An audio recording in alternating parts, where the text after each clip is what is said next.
Olá, bem-vindo ao módulo 11 de revisão do curso de inglês e hoje vamos continuar falando um pouco mais a respeito de modals. Bom, vamos focar agora outras modalidades, a de habilidade, a de pedido e a de permissão. Vamos começar falando sobre habilidade. Primeiramente temos o verbo can.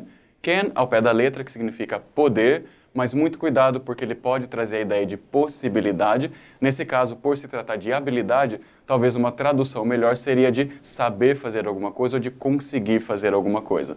Pode ser utilizado tanto na forma afirmativa, negativa ou interrogativa. Por exemplo, I can type very quickly. Eu sei digitar muito rapidamente. Ou eu consigo digitar rapidamente. She can't even use the computer. Ela não sabe nem usar o computador. Can you write with both hands? Você consegue escrever com as duas mãos? Outra possibilidade é o could, que é o passado do verbo can, então agora o foco é a habilidade no passado. Da mesma forma, afirmativa, negativa ou interrogativa. Por exemplo, I could read when I was 5 years old. Eu sabia ler ou eu conseguia ler quando eu tinha 5 anos de idade.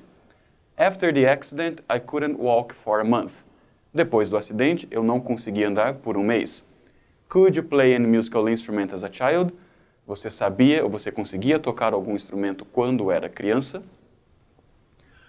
Bom, outra forma que nós temos, mas não é um modal verb, é a estrutura de be able to. Be able to, ao pé da letra, ser capaz de. Então ele vai trazer a ideia de habilidade. Pode ser utilizado tanto no presente quanto no passado. Por exemplo, I don't think I'm able to do this. Então, eu não acho que eu seja capaz ou que eu consiga fazer tal coisa.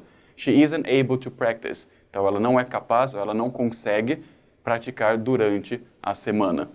She was able to get a ticket for Friday's performance. Então, ela conseguiu um ingresso para a performance, para a apresentação de sexta-feira. Muito cuidado porque o be able to ele é pouco utilizado no presente ou no passado. Geralmente, dá-se preferência para o uso do can ou do could. Apenas quando não há outra possibilidade, aí sim o uso do be able to. Por exemplo, quando nos referimos ao futuro. Lembrando que no futuro nós temos a possibilidade de utilizar o modal will. O will é um modal e can é outro modal. Eles não podem ser utilizados ao mesmo tempo. Então, nesse caso, a única possibilidade é a utilização do be able to. Por exemplo, I won't be able to finish this by tomorrow. Eu não conseguirei terminar isso até amanhã. Então, lembrando que não poderia, por exemplo, falar I won't can, nesse caso. Não pode utilizar dois modais ao mesmo tempo. Outro caso é quando há necessidade de utilizar um modal de outra modalidade com a modalidade de habilidade. Então, lembrando que não há possibilidade de dois modais ao mesmo tempo, a única possibilidade é o uso do be able to. Por exemplo, we might be able to arrive home before midnight. Temos ali a presença do modal might, para falar de probabilidade. Então, talvez, pode ser que consigamos chegar em casa antes da meia-noite. You should be able to answer this question. Você deveria saber ou deveria ser capaz de responder tal questão. Então, ali no caso, temos o modal should ou modal might, mais a ideia de habilidade. Isso poderia ser aplicado com qualquer outro modal verb. Outro uso de be able to, mais específico, é quando temos a presença dos verb patterns. Lembrando que alguns verbos em inglês pedem que o próximo verbo seja conjugado na forma do ing ou na forma do infinitivo. E não há como conjugarmos um modal verb. Então, a única possibilidade é a conjugação do be able to. Por exemplo, I enjoy being able to read in German. O verbo enjoy pede que o próximo seja utilizado na forma do ing. Então, eu gosto de saber ler em alemão. I want to be able to take Chinese lesson next year. Então, eu quero poder fazer aula de chinês no ano que vem. Outro uso é quando temos a questão do present perfect. Lembrando que o present perfect vai pedir o uso do particípio passado, não há particípio passado de modal verb, então a única possibilidade é o be able to. Por exemplo, I haven't been able to play volleyball since the accident.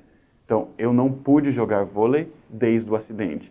Ou eu não posso jogar desde o acidente. Então, a ideia de você juntar algo que começou no passado e continua até esse momento da fala.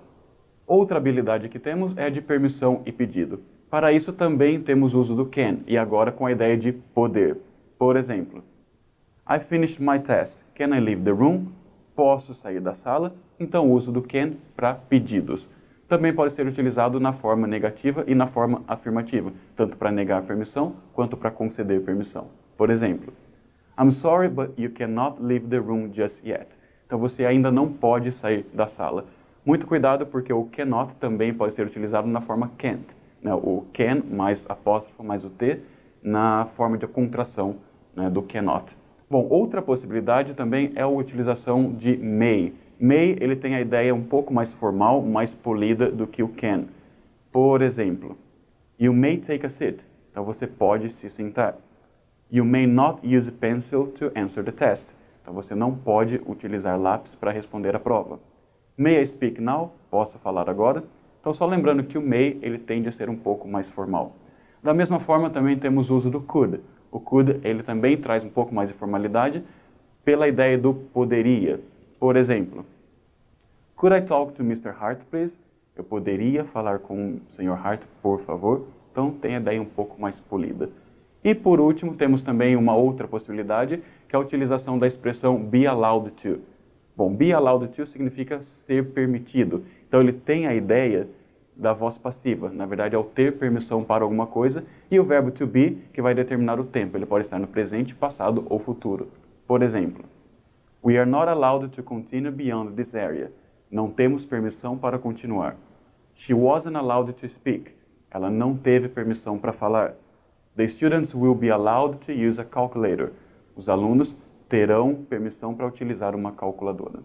Bom, então é isso para a aula de hoje e espero ver vocês agora no módulo 12, onde continuaremos falando um pouco mais a respeito de modals. Até mais!